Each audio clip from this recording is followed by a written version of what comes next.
Hello everyone, my name is Orlando Suarez and I'm going to continue to talk about XML encryption. Let's do a quick review on how the attacks work.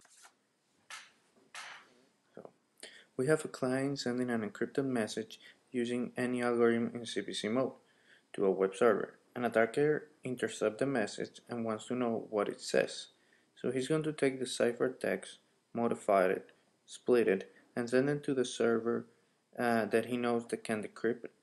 So since he tampered the message, the server is going to send back an error message. That error message is going to let the attacker know if it was an invalid padding or invalid XML structure. And that's the backdoor for the back encryption. Now let me talk about the countermeasure. The most obvious countermeasure to this attack is unifying the error messages. So the attacker cannot distinguish between an error, decryption error, or an application level error.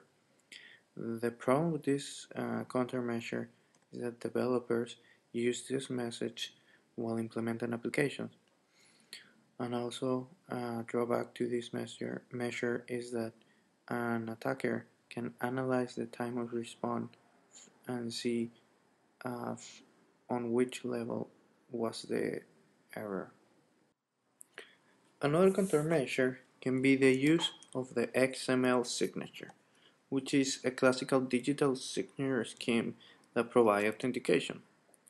But the problem with this method is the way the access server responds. It allows an attacker to copy the body of the encrypted message and move it to a part where no signature is needed. Then the server will try to decrypt it without even verifying the signature.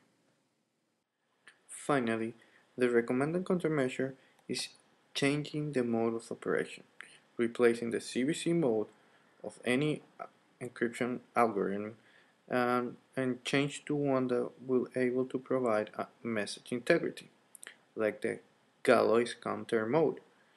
As we can see on the W3C sites, they're still working on this. As you can see here and here, they still use AS-CBC and triple DES CBC and their recommendation.